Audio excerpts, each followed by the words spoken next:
আসসালামু আলাইকুম এভরিওয়ান। এখন ইনশাল্লাহ আমরা ওই প্রিভিয়াস ক্লাসটাতে আমরা দেখে আসছিলাম অ্যালডিহাইড, অ্যালকোহল, কার্বক্সিলিক অ্যাসিড। তো এখন যে ক্লাসটা নিব এটা আপনার জন্য খুবই ইম্পর্টেন্ট। কেন? এতক্ষণ আপনার যা পড়ে আসছে, ধরেন অ্যালকেন পড়ছেন, কিন পড়ছেন, কাইন পড়ছেন, তারপরে অ্যালকোহল, অ্যালডিহাইড, কার্বক্সিলিক অ্যাসিড। এখন আমরা শিখব একটা থেকে আরেকটা থেকে নেয়ার যে প্রসেসটা। বুঝতে পারছেন? তো আসেন আমরা কথা না বাড়ায় শুরু করে দিই ক্লাসটা। দেখেন এই টপিকটা হচ্ছে আপনার সৃজনশীলের কোথায় আসে আমি একটু বলে গত ক্লাসে বলে দিছিলাম। আপনার এই সৃজনশীলের ঘর মধ্যে হচ্ছে এটা বেশি আসে, বেশি না ভাই, মানে 99.9999999% শিওর আপনি থাকতে পারেন ইনশাআল্লাহ এটা আসবে ঘতে। কোথায়? ঘতে। তো আসেন আমরা দেখি আসলে এই চ্যাপ্টার কি পড়েই না, বুঝছেন? এটা পড়ে না, কিন্তু ইন্টারে তো এটা ব্যাপক। অনার্সে যদি কেমিস্ট্রি পড়েন তাহলে তো এটা ছাড়া আপনার রাস্তায় নেই, তাহলে এটা কেমনে ফাঁকি দিবেন বলেন? তো দেখেন আমরা এই টপিকটার নামটা লিখবো হচ্ছে পারস্পরিক রূপান্তর। পারস্পরিক, পারস্পরিক, পারস্পরিক মানে একটা থেকে আরেকটা, পারস্পরিক রূপান্তর। বুঝতে পারছেন? পারস্পরিক রূপান্তর। আচ্ছা, এইবার আমরা এইটার প্রসেসটা আমি আপনাকে একটু বলে দিই। দেখেন, প্রথমে আমাদেরকে একটা কম্পাউন্ড যদি দেওয়া থাকে, আপনি চেষ্টা করবেন, আমার কাছে মনে হয় এই প্রসেসটা ইজি হয়, এটাকে অ্যালকেনে নেওয়া যাওয়া, অ্যালকেনে নিয়ে যাওয়া। অ্যালকেনে কেমনে নেবেন? কোন কিছুর সাথে হাইড্রোজেন অ্যাড করে দেন, অ্যালকেন হয়ে যাবে। আর হাইড্রোজেন দিলে প্রভাব একটাই, নিকেল 180 থেকে 200 ডিগ্রি তাপ লাগে, ঠিক আছে? অ্যালকেন থেকে আপনি যাবেন অ্যালকাইল হ্যালাইডে। অ্যালকাইল হ্যালাইড, এটা কি আবার খায় দেখে মাথায় দেয় দেখাব, ঠিক আছে? অ্যালকাইল হ্যালাইডে চলে যাবেন, অ্যালকাইল হ্যালাইডে চলে যাবেন। অ্যালকাইল হ্যালাইড থেকে আপনি অ্যালকোহলে চলে যাবেন। কোথায়? অ্যালকোহল, এটা তো চিনেন, এটা না চিনলে কিন্তু মাথায় বাড়ি পড়বে। তারপরে অ্যালডিহাইডে চলে যাবেন, এটাও পরে আসছি। অ্যালডিহাইড, অ্যালডিহাইডে চলে যাবেন। অ্যালডিহাইড থেকে আপনি কার্বক্সিলিক অ্যাসিড বা জৈব অ্যাসিড যেটাই বলেন ওইখানে চলে যাবেন, ঠিক আছে? কার্বক্সিলিক অ্যাসিডে চলে যাবেন। আচ্ছা, সবটা কি দেখা যায় এদিকে? হ্যাঁ, মোটামুটি দেখা যাচ্ছে। আচ্ছা, এই অ্যালকোহলের সিম্বল কি তাহলে উইচ থাকে? অ্যালডিহাইডে কি সিএইচও থাকে, এটাতে সি ডাবল ও উইচ থাকে। আচ্ছা, এক সেকেন্ড। ঠিক আছে, হয়ে গেছে। তাহলে which, CHO, C double H, এই তিনটা থাকে এগুলাতে। এবার আরেকটা দেখেন, নতুন আমদানি হয়েছে একটা জিনিস। এইটা কি ভাই, খাই নাকি মাথায় দেয়? দেখেন, অ্যালকাইল হ্যালাইড। হ্যালাইড মানে কি? হ্যালোজেন পড়ে আসছেন না? হ্যালোজেন মানে কি? গ্রুপ নাম্বার 17, লবণ উৎপাদনকারী। ওই হ্যালাইড এরকমই। তাহলে কোন অর্গানিক কম্পাউন্ডের সাথে যদি আমরা এটাকে এইভাবে লিখি আর কি, দেখেন আর সিএল এইভাবে লিখি, আর মানে কি ওই যে আপনার অর্গানিক চেইন যেগুলো CH3 CH2 CH2 এই টাইপের জিনিস। তাহলে কোন একটা অর্গানিক কম্পাউন্ডের সাথে যদি আমি আর সিএল না, এটাকে আর এক্স বলেন। কি বলেন? এক্স। এক্স মানে ওই গ্রুপ নাম্বার 17 মৌলগুলোকে বোঝায়, আর সিএল দিয়ে বেশি করা হয়তো এই কারণে আর এক্স বলে এটাকে। এক্স মানে আপনার ওই ওই কম্পাউন্ড গুলো, গ্রুপ নাম্বার 17 যেগুলা আছে আর কি, এগুলোকে হ্যালাইড বলি।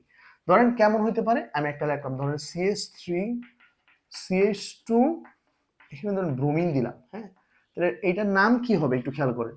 কার্বন কয়টা? একটা, দুইটা। দুইটা হইলে মিথ ইথ, আর এখানে হচ্ছে ব্রোমিন। আপনি বলবেন অ্যালকাইল, তাহলে আপনি এটাকে বলবেন মিথাইল। মিথ, সরি, ইথ দুই কার্বন তো, তাহলে ইথ, তাহলে হবে ইথাইল। কি বলবেন? Ethyl bromide. Ethyl bromide. যদি ক্লোরিন থাকতো ইথাইল ক্লোরাইড। যদি 3 কার্বন থাকতো তাহলে হতো মিথ ইথ প্রোপ, তাহলে প্রোপাইল ক্লোরাইড বা প্রোপাইল ব্রোমাইড। ক্লিয়ার? এবার আমরা রূপান্তরে চলে যাই ভাই, এটা সবচেয়ে টাফেস্ট, বাট এটা আপনাকে পারতে হবে। এইটাই এখানে পড়াশোনা, আর ওগুলা যা পড়ে আসে তখন কিচ্ছু না, হুদাই। দেখেন একবার হুদাই বলবো না, মানে ওগুলা না পড়লে তো আসলে এখানে আসাও যাবে, বুঝতে পারছেন? আচ্ছা দেখেন, আমি শুরু করি। তো সিরিয়ালটা একটু মনে রাখেন, হ্যাঁ? অ্যালকেন ছিল, তারপরে অ্যালকাইল হ্যালাইড, তারপরে অ্যালকোহল, তারপরে কার্বক্সিলিক অ্যাসিড। ও এলডিহাইড ছিল সম্ভবত, এলডিহাইডটা আমরা মনে স্কিপ করে আসছিলাম। দেখেন, নাকি লিখছিলাম? হ্যাঁ আমি লিখছিলাম, হ্যাঁ এলডিহাইড ছিল, হ্যাঁ। আচ্ছা, তো এখন আমরা শুরু করি। দেখেন, আমি একটা কম্পাউন্ড, একটু বড় সড়ো একটা কম্পাউন্ড নেই, ধরেন আমি নিলাম প্রোপিন, নিলাম ধরেন প্রোপিন, হ্যাঁ, CH3 CH2 CH3 প্রোপিন। দেখা যাচ্ছে কিনা সবকিছু এদিকে? হ্যাঁ, দেখা যায়। ধরেন প্রোপিন নিলাম, কি বলছিলাম, অ্যালকেন। ক্যান থেকে আপনি যাবেন কোথায়? একটু একটু মনে করেন, একটু মনে করেন। ক্যান থেকে অ্যালকাইল হ্যালাইডে আসবে। তাহলে হ্যালাইড মানে কি? গ্রুপ 17 আমার কিছু একটা লাগবে। তাহলে এইটার সঙ্গে গ্রুপ 17 কিছু একটা দেন। গ্রুপ 17 কি দিবেন? ক্লোরিন দেন। ক্লোরিন দুই এরকম নিতে হবে। আচ্ছা, যদি নেন প্রভাবক লাগবে ইউভি। ইউভি মানে কি বুঝেন তো? আল্ট্রাভায়োলেট, হ্যাঁ, অতি বেগুনি রশ্মি। এইটা না দিলে এটা বিক্রিয়া করবে না। আমি একটা মজার একটা ভিডিও বানাবো, ভিডিওতে কেন প্রভাবক দরকার হয়, বা ইয়াতে বলতেছি ভিডিওতে কেন, মানে কেমিস্ট্রির কিছু কিছু বিক্রিয়া এমনি ঘটে আর কোনোটাতে প্রভাবক লাগে কেন, এটার একটা ইয়া বানাবো আমি, ঠিক আছে? আপনাদেরকে বুঝাই দিই। দেখেন, আচ্ছা, তো একটু খেয়াল করেন, এখানে তো ক্লোরিন আছে দুইটা, হ্যাঁ, একটু বুঝেন, আমার হচ্ছে ওইরকম ফর্মেটটা আনতে হবে। আর সিএল, তো সিএল, আর মানে কি এই কম্পাউন্ডটা থাকবে, এটার সাথে আমার এখানে একটা সিএল আনতে হবে। কেমনে আসবেন দেখেন, আমি একটু আস্তে আস্তে যাই, এই জিনিসটা আসলে দৌড়ে গেলে হবে না। দেখেন, এই ক্লোরিনকে আমি এইভাবে ভাঙতে পারি, সিএল সিএল। আচ্ছা, শেষে যেটা থাকবে মনে রাখেন, আপনাকে যত বড় চেইন দেখ, এটার থেকে একটা হাইড্রোজেন হচ্ছে খুলবে। আচ্ছা, খুললো, এই হাইড্রোজেন হচ্ছে এদিকের একটা ক্লোরিনের সাথে বিক্রিয়া করবে। তাহলে হাইড্রোজেন আর ক্লোরিন মিলে কি হলো? হাইড্রোক্লোরাইড বা হাইড্রোক্লোরিক অ্যাসিড যেটা আমরা বলি, HCl হয়ে গেছে এখানে। বুঝতে পারছেন? আচ্ছা, এইদিকে কি দেখা যায় মানে লাস্ট পর্যন্ত? হ্যাঁ, ঠিক আছে, দেখা যায়। আচ্ছা, এবার তো একটা হাইড্রোজেন এখান থেকে খুলে দিলেন, এবার আপনি আসেন শুরু থেকে লেখা আসেন, কি আছে দেখেন তো, CH3 CH2, একটা হাইড্রোজেন খুলে দিলেন, CH3 ছিল, তাহলে এটা হচ্ছে CH2। এবার এটার সঙ্গে এই যে একটা ক্লোরিন ছিল, এটাকে হচ্ছে এখানে অ্যাড করে দেয়, এই যে এটা, এই যে কাঙ্ক্ষিত, আমি পাই গেলাম। তাহলে এটার নাম কি হবে? 1 2 3, 3 carbon, meth eth prop, propyl chloride. বুঝতে পারছেন? Propyl chloride. এবার এখানে যেটা পাবেন, এটা টান্দা ধরে আনবেন, কিছু দিবেন, আবার ওটা আবার আনবেন, আবার, ঠিক আছে? তাহলে অ্যালকেন থেকে অ্যালকাইল হ্যালাইড পাই গেলাম। এরপরের ধাপ কি ছিল? অ্যালকোহল। আসেন, তাহলে এইগুলো মুছা দিই, হ্যাঁ, এগুলো আপনার মেকানিজমের জন্য আমি দেখাই দিলাম। দেখেন, এবার এইটাকে ধরে আমি এদিকে আনি, তাহলে কি ছিল? CH3 CH2 Cl। কি করবেন? অ্যালকোহল করবেন, OH লাগবে। আমি একটা খান নেই, দেখেন, সোডিয়াম হাইড্রোক্সাইড, এটার অ্যাকুয়ার সলিউশনটা যদি আমি নেই, একটু খেয়াল করেন, যদি আপনি এখানে AlC নেন, এইটা না নিয়ে যদি AlC নেন, মনে রাখেন এটা অ্যালকিন হয়ে যাবে। আমি অ্যালকিন প্রস্তুতি পরে আসছি। আর যদি এইটা নেন, অ্যাকুয়ার সলিউশন নেন, তাইলে হচ্ছে এটা অ্যালকোহলে থাকবে। কিরকম? একটু দেখেন, এখানে এই যে সোডিয়াম আর এখানে ক্লোরিন, উনারা কি বান্ধবী না? মানে বন্ধু বান্ধব না? হয়েছে লবণ। এই সোডিয়াম আর ক্লোরিন কি করে দেখেন, এদিকে আছে সোডিয়াম ক্লোরাইড একটা লবণ উৎপন্ন করে, এই যে সোডিয়াম ক্লোরাইড লবণ উৎপন্ন করছে, দেখা যায় কিনা ওইদিকে? হ্যাঁ। আচ্ছা, তাহলে ওরা যদি চলে যায়, তাহলে আর বাকি রইলো কি? দেখেন, এই OH বাকি রইলো না, এখান থেকে ক্লোরিন গো, তাহলে এই OH হচ্ছে এখানে এসে ইনপুট হয়ে যাবে। তার মানে OH যদি এখানে ঢুকে কি হবে একটু খেয়াল করেন, CH3 CH2 CH2, আর এখানে হবে OH, কি হবে? OH। বুঝতে পারছেন? আচ্ছা, তাহলে এইটার নাম কি? দেখেন, আমরা অ্যালকোহলে পড়ে আসছি, কয় কার্বন? 1 carbon, 2 carbon, 3 carbon. অ্যালকোহলের নামের শেষ হচ্ছে নল যুক্ত হয়, কি যুক্ত হয়? নল যুক্ত হয়। বুঝতে পারছেন? তাহলে নল যদি যুক্ত হয়, 1 কার্বন, 2 কার্বন, 3 কার্বন, তাহলে 3 কার্বন হলে মিথ ইথ প্রুপ, তাহলে এটা হবে প্রোপানল। কি বলবেন? প্রোপানল, এটার নাম হবে প্রোপানল। বুঝতে পারছেন? আচ্ছা, তাহলে আই থিঙ্ক এইটুকু পর্যন্ত ক্লিয়ার। তাহলে অ্যালকোহলে চলে গেলাম, এখন আমাকে আসতে হবে কোথায়? অ্যালডিহাইডে আসতে হবে। আসেন, এরপরে দুইটা ধাপ সেম, হ্যাঁ, এগুলো মনে রাখা খুব ইজি। এরপরে দুইটা ধাপ দেখেন, এবার এইটাকে ধরে আনেন, তাহলে হবে CH3 CH2 CH2OH, সেম দুইটা ধাপ, সেম কাজ করবেন, একটা জাইমন অক্সিজেন দিবেন।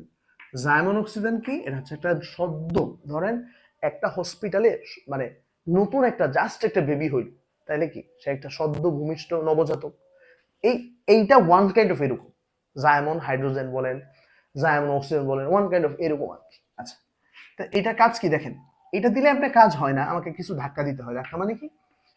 KMnO4 আর একটা হচ্ছে KOH, ঠিক আছে? এইটা অথবা আরেকটা আছে K2Cr2O7 অথবা সালফিউরিক অ্যাসিড, পটাশিয়াম ডাইক্রোমেট অথবা সালফিউরিক অ্যাসিড যদি দেন। দেখেন আপনার এই জায়গার মধ্যে অ্যালডিহাইডে নেবেন, মানে এখানে আমার একটা CHO লাগবে, তাহলে এই জায়গাটার মধ্যে আপনি মানে এটাকে লেখেন আর এটা অ্যাড করেন। আমি বলতেছি দেখেন, প্রথমে CH3 CH2, এখানে একটা CHO লেখে ফেলেন, আপনার কাজ হয়ে গেছে। শেষে দুইটাকে নেবেন, যত বড় চেইন হোক এইটাই। এবার কি হইলো একটু খেয়াল করেন, একটু ওইদিকে যদি তাকাই, এখান থেকে ধরেন একটা হাইড্রোজেন চলে গেল আর একটা অক্সিজেন হচ্ছে এখানে ইনপুট হয়ে গেল, তাহলে এখান থেকে একটা হাইড্রোজেন মাইনাস আর একটা অক্সিজেন ইনপুট হইলো, তাহলে ওইটা এই এইচ আর ওএইচ মিলে কি হয়? পানি হয়। এই পানি তো এখানে দিলাম, এইচ ওএইচ মিলে পানি, তাহলে এইটুক আই থিঙ্ক ক্লিয়ার। সেম ধাপে এলডিহাইড থেকে আপনাকে নিতে হবে কোথায়? কার্বক্সিলিক অ্যাসিডে, মানে COOH আনতে হবে। তাহলে আনেন না ভাই, টান দিয়ে আনেন, এটা টান দিয়ে আনেন। তাহলে CH3 CH2 CHO, এটাকে যদি আবার সেম জাইমন একটা অক্সিজেন দেন, এটা খুবই ইজি, প্রভাবক এটা রাখেন, এই ওটা হচ্ছে এখানে অ্যাড হয়ে যাবে। অ্যাড হলে কি হবে? CH3 ছিল আর এখানে হবে COOH, কেমনে? COH ছিল, একটা ও যদি অ্যাড হয় COOH, বুঝতে পারছেন? তাইলে এইটাই ছিল আমাদের এখানে মূল পড়া। এটার নাম কি হবে? 1 2 3, এটাকে কি বলি? নোয়িক অ্যাসিড, প্রোপানোয়িক অ্যাসিড, বুঝতে পারছেন? তাহলে এই ছিল অ্যালকেন, অ্যালকাইল হ্যালাইড, তারপরে অ্যালকোহল, অ্যালডিহাইড, তারপরে হচ্ছে আপনার এটা জৈব অ্যাসিড। এবার এইটা থেকে একটা লেজ লাগাই দিই, মানে এইটুকু পর্যন্ত আমাদের ক্লিয়ার রাখে। একটা লেজ দেয়, কি লেজ দেয় বলেন? এখান থেকে আপনাকে বলবে এইটা বের করে দেখানোর জন্য, দেখা যায় কিনা ওইদিকে? দেখা যায়। এটার থেকে এটাকে আপনি আনবেন, এটা আপনার কাজ দিলাম আমি, আপনি আবার করে দেখাবেন। এটা থেকে এটা আনার রাস্তা হচ্ছে, দেখেন কার্বন ছিল এখানে কয়টা? একটা দুইটা তিনটা, এখানে হয়ে গেছে কয়টা? দুইটা। তাহলে কার্বন কমে যায় কোন বিক্রিয়া? D carboxylation. ডি মানে কমা, কারে কমাইলেন? কার্বন রে। তাহলে এইটা আপনার আমি কাজ দিলাম। আর এইটুক পর্যন্ত ভাই আপনার জন্য খুবই ইম্পর্টেন্ট, বুঝতে পারছেন? আপনার জন্য এই লেকচারটা মানে মানে কত পার্সেন্ট বলবো আমি, বলেন আপনি কত পার্সেন্ট দিতে চান? এত পার্সেন্ট ইম্পর্টেন্ট, বুঝতে পারছেন? কোথায় কিসের জন্য? সৃজনশীলের ঘর জন্য, ঠিক আছে? তো আশা করতে পারি এরই মাধ্যমে আমরা আমাদের পারস্পরিক রূপান্তর বা খুবই ইম্পর্টেন্ট ক্লাসটা শেষ করতে পারি, ঠিক আছে? আর পরবর্তীতে ইনশাল্লাহ আপনাদের সঙ্গে আমি পরিমাণ নিয়ে কথা বলবো, তাহলে আমাদের এই চ্যাপ্টারটা ক্লিয়ার হয়ে যাবে ইনশাল্লাহ। তো এই পর্যন্ত আপনাদের যদি কোনো প্রবলেম থাকে আমাকে একটু জানায়েন। আর আমি সব সময় একটা কথা বলি, আপনি যেখানে থাকেন আপনার ফার্স্ট প্রায়োরিটি হবে, আমি ভাই যেখানেই থাকি আমার আগে নামাজটা পড়তে হবে। আজান হয়ে গেছে যেই কোনো মূল্যে, আমি কিচ্ছু জানি, আগে নামাজ, এরপরে এভরিথিং, পরে দেখা যাবে বাকিটা, বুঝতে পারছেন? দুনিয়ার টেম্পোরারি, এগুলো পড়তেছেন চলে যাবে। এই যে আমি আমি আছি, আচ্ছা আমি কি থাকবো 60 70 অ্যারাউন্ড গড়াইও আমাদের, অথবা এখন আমি বলতে পারবো না যে আমি এখন আছি, আমি আরেকটু পরে থাকবো কিনা, বুঝতে পারছেন? এরপরে ক্লাসটা নিতে পারবো কিনা আমার কোনো গ্যারান্টি নেই। তাহলে কিসের জন্য একটু একটু চিন্তা করেন, ঠিক আছে? আমার পার্মানেন্ট আসলে আমার কাছে কোনটা যাইতেছে আমার জন্য, বুঝতে পারছেন কিনা? তাহলে এইটাই বলি, যেখানেই থাকেন ওই আমলটাই হচ্ছে আপনাদের সঙ্গে যাবে, বুঝতে পারছেন? তো এই, ভালো থাকেন, সুস্থ থাকেন, আসসালামু আলাইকুম।